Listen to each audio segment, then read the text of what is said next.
Interestingly, much more situations fall under the action of this law than could be assumed. Even a random publication, correspondence in the messenger, a joke comment on the social network, a careless gesture or photography, all this can be interpreted as disrespect or attempt to offend the monarchy. Moreover, it does not play a role where the action was committed. They can be accused of the fact of any publication on the internet, even if you were physically outside Thailand. Especially often, such things are excited in the days of public unrest or mass protests. The law on slander on the royal person existed for a long time, but after the 70th year of the 20th century, punishment was tightened to marginal meanings. Today, a simple accusation or complaint is enough for a person to be detained, and opened a criminal case. Examples: mass, webmaster and journalists, activists, even just tourists became defendants in high-profile processes. We recall the case when a foreigner was sentenced to 13 years in prison for publishing critical materials, or, most recently, the story of a girl who was convicted for 2 years for a disrespectful post on the internet. A very important nuance: most lawyers advise, if you are accused in such a case, it is almost useless to hope for an excuse. Often, the admission of guilt, although it does not exempt from punishment, but still allows us to hope for its softening. Even the defendants themselves claim, supporting with the state under such a law is pointless. Some foreigners turn to their consulates or human rights organizations for help, but there was practically no success. The consequences of such accusations are clear: immediate detention, deportation in the shortest possible time, introducing to the blacklists of the countries of the region, and a complete ban on re-entry into Thailand. Even attempts to justify the actions of other accused or publicly intervene for them can also lead to deportation and real prison terms. The conclusion is simple: while in Thailand, respect the local traditions and symbols of the monarchy. Do not discuss members of the royal family in public space, avoid even innocent jokes, and do not disseminate doubtful content in social networks. In the next chapter, let's talk about behavior in public places and explain which, it would seem, harmless habits can cost a tourist the right to stay in the country. Incorrect behavior in public places: fights, violation of the established order, immoral behavior. One of the first and most stringent unwritten rules: do not hang a voice, do not express irritation publicly, and do not increase the tone when communicating with the Thais. For local residents, screaming is always associated with aggression and loss of control over themselves. Thais perceive a scream or public clarification of relations as a great disrespect, and in some cases as a serious insult. If in a conversation with a police officer, a seller, or even ordinary passers-by, you suddenly start arguing loudly, the reaction will be extremely cold. Often you will simply be ignored and stop noticing, and sometimes turn to law enforcement officers for help. Conflicts with the manifestation of aggression, a guarantee of interest from the police, and the risk of being in the list of undesirable foreigners. There are also prohibitions that can surprise visitors. For example, in public a manifestation of tenderness is not welcome: hug, kiss, or even just hold hands, especially near temples or at official events. Some tourists think that a walk is an ideal place for flirting, but even on the beach excessive openness and behavior are strictly punished. In some cases, administrative arrest and subsequent sanctions are possible. Remember that in public places comfort and a sense of respect for others are more important than personal liberation. The next important rule: do not touch the Thai's head, whether it be a child, an adult, or an elderly person. In local culture, the head is the sacred part of the body, and any touch to it is considered a gross violation of etiquette and insult. Even an innocent attempt to pat on the child's head is able to cause an instant conflict. In the same way, it is strictly impossible to point to someone or something with a foot. The soul and feet are perceived as the most dirty part of the body, and such a gesture can be regarded as an insult. A bad idea will be to sit, throwing his leg on the leg so that the sole is directed towards the interlocutor. This will quickly turn everyone around you. Separately, it is worth saying about the rules of presence near temples and monks. Women are strictly forbidden to touch the monks, even by chance. The violation threatens not only dissatisfaction, but also a call of the police. Before entering any holy place, it is necessary to take off shoes and cover the shoulders and knees, and any attempts to visit the temple in inappropriate clothes, open shoulders, short shorts, or skirts, are fraught with fines and will make you a hero of social networks. In addition, in the society of Thais, everything related to the expression of anger, rudeness, or demonstrative rudeness is perceived as a seal of poor education. Even if you just rolled a scandal at the hotel reception, it is likely that this incident will quickly learn about this incident in the local site, and your name will fall into the list of problematic guests. Sometimes a fairly verbal skirmish so that employees of the immigration service showed interest, especially if as a result, one of those present filed a complaint. And here are frequent cases when, after fighting, especially noisy behavior or regular complaints from local, foreigners are not only delayed, but also sent from the country with entering unpleasant databases. As a result, the main rule is to respect others and follow the behavior. To be careful in public places is not just a recommendation, but a matter of personal safety and a guarantee of further stay in Thailand.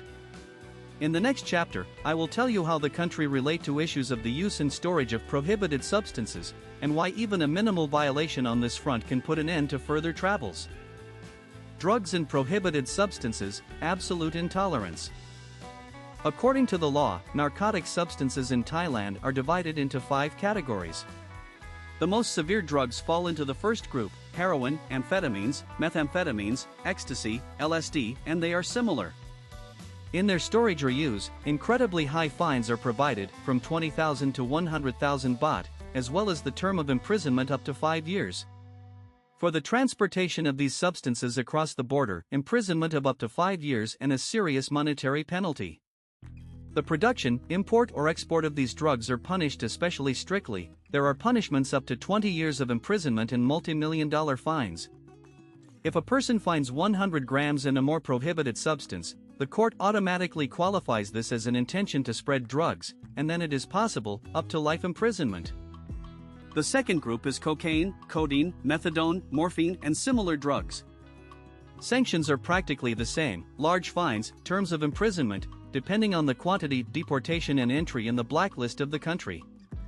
The following categories are various strong tranquilizers, some medical psychotropic drugs for which the rule is slightly less strict, but real criminal liability is still valid. Even if someone brought an unresolved medicine with him and did not declare it at the entrance, a serious problem may arise. The fifth list for a long time included marijuana and a number of plants with psychoactive properties. In recent years, the rules regarding cannabis have markedly softened. It is now allowed to grow and use parts of the plant for personal purposes if the content of tetrahydrocannabidiol is below 0.2%. But there are key nuances. Smoking is prohibited in public places and in the eyes of other people, but any products with a high content of active substances remains a complete prohibition. Even if you were found with prohibited edible products, oils or extracts, punishment should be strictly according to the letter of the law. From 2021 years, the country has a principle: small offenders with a small amount can be aimed at compulsory treatment or rehabilitation. But this is not decriminalization. It all depends on the decision of a particular judge and the position of the police. If the case is started, it necessarily ends with the court, and after the sentence, deportation is mandatory, entering into a special base and a reservation about the impossibility of entering Thailand for many years. In everyday life, the risk of getting caught even with minimal doses is great. Thai police conduct regular raids in bars, discos, festivals, checks foreigners for use. Sometimes there are situations with the so-called settings, when someone can throw something in the club or on the beach. One thing is important here: if prohibited substances are found in your things or analyzes, punishment is inevitable. Remember the main rule: do not enter into any dubious transactions, do not accept gifts from unfamiliar people, avoid companies where the use of prohibited substances is common. Even a single violation is a guaranteed ticket home with a further ban on returning to Thailand, and sometimes much more serious consequences. In the next chapter, I'll tell you in detail why even a slight lie on the border or incorrectly completed documents can lead to deportation and ruin your relations with the country for many years. The transfer of false information upon receipt of a visa or at the border. What can go wrong? The simplest example: you filled out a visa for a tourist, but your goal is work or long-term training, indicated the false address of residence because they have not yet chosen the hotel. They forgot to report the satellites, especially if you travel with children. Even minimal inaccuracies in the profiles are equated here with an attempt to deceive. If a discrepancy is found on the border between what was declared in advance and the real goal of the arrival, most likely you will be refused the entrance, and in some cases, they will be detained for interrogation. The Thai side is especially carefully monitored by those who have previously violated the rules of entry. There were overgrows, had a refusal, worked without permission or got into the database of a blacklist. Such persons undergo an additional check, and any errors are interpreted as an attempt to hide the unreliable past. But simple cases of inattention are frequent: typos in the surname or passport number, the wrong date of birth, not the city of departure in the ticket. All this is the basis for questions on border control. A simple rule acts here: you are sure, answer honestly. Not sure, it is better to ask the translator or airport employee before passing the documents for control. Even if you understand English, but doubt, use the services of an assistant. There are enough of them in large airports. A separate topic is the provision of false documents, showing fictitious reservations, fake work invitations or even banking certificates. The Thai Immigration Service regularly checks the authenticity of all data and can in a minute request confirmation from the hotel or school specified in the questionnaire. If the fraud turns out, the documents are immediately seized. You find yourself in the detention zone, where you are waiting for a court decision or subsequent expulsion. Moreover, all expenses fall on the offender, from payment of the flight to the cost of maintaining in the insulator. In recent years, electronic questionnaires have been introduced, and the computer instantly records any inconsistencies. Even if earlier the mistake was missed due to the human factor, now everything is checked through a single base. Think about twice before filling out the data at random or try to embellish the questionnaire for greater comfort. So, any false information and inaccuracies are not just a formal mistake, but a real threat to get a refusal with deportation and a complete ban on returning to the country for several years. The next chapter will tell you in detail how the deportation is suitable if an infectious or especially dangerous disease has been found in a foreigner, and why medical control is a serious test for many travelers. The presence of contagious or dangerous diseases, medical grounds for expulsion. The main principle is the preservation of public well-being and epidemiological security. First of all, this concerns infectious and especially dangerous diseases, which, according to the authorities, are able to harm the local population or create additional loads for the healthcare system. In the lists of such diseases, tuberculosis in the active phase, cholera, yellow fever, some forms of meningitis, and in some cases HIV, if we are talking about a long stay in the country or involvement in labor activity. That is why everyone who claims long-term visas is asked to undergo a medical examination, pass tests, and provide confirming documents. If, according to the results of the inspection, a disease is revealed, which is recognized as dangerous or requiring long-term treatment, a foreigner may refuse to permission to enter, extension of visa or even initiate a deportation procedure. Sometimes an option is possible when a person is offered to voluntarily leave the country. Officially, such decisions are explained by the care of local residents and the inability to provide the visiting with the necessary treatment on an ongoing basis. If the disease is detected after the entrance, especially for those who undergo a medical examination to change the status of a visa or device for work, the issue is solved individually. The leadership of the Migration Service has the right to make a decision on the expulsion in the shortest possible time. Particular attention is paid to those who are in the insulator or in anticipation of deportation. Human rights organizations have repeatedly indicated that detained foreigners, including people with severe chronic, autoimmune and infectious diseases, need humane terms and timely medical care.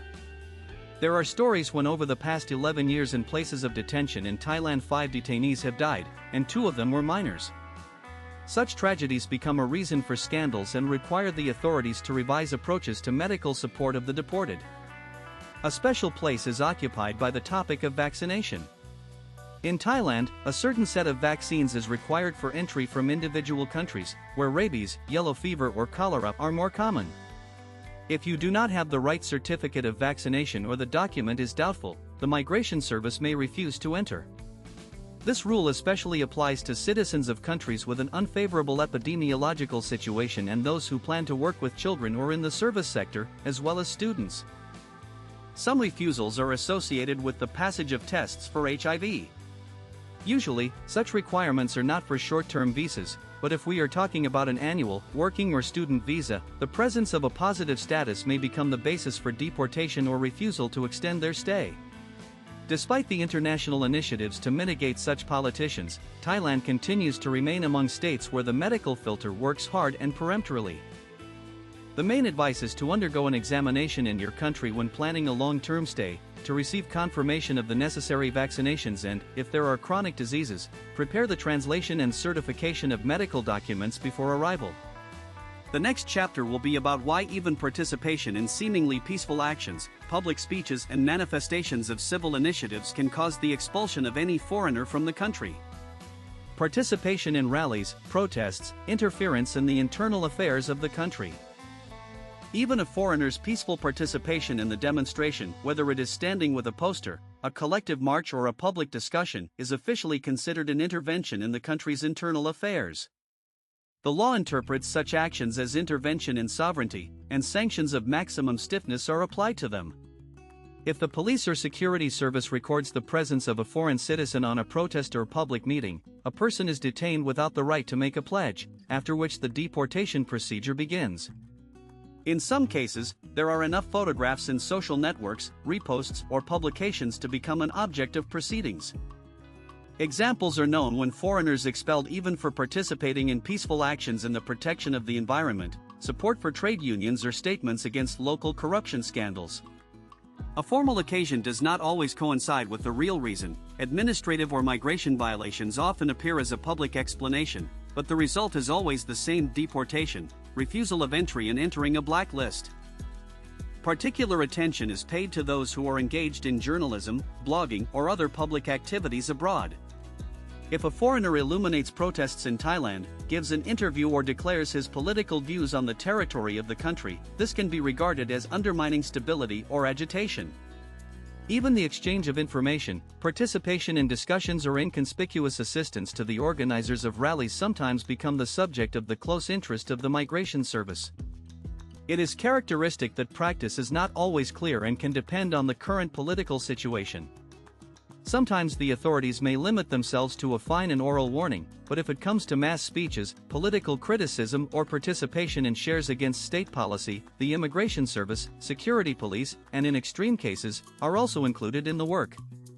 Some detainees have the right to apply to international organizations for refugee status, and only, sometimes, you can delay or soften the deportation procedure. In addition, Thailand takes into account the proposals of consulates and international departments, where should a person be expelled if he has several passports or seeks protection. But this does not protect against deportation as such. Different citizenships only give more choice in the issue of sending, and the very fact of detention and expulsion will remain in the base of the region.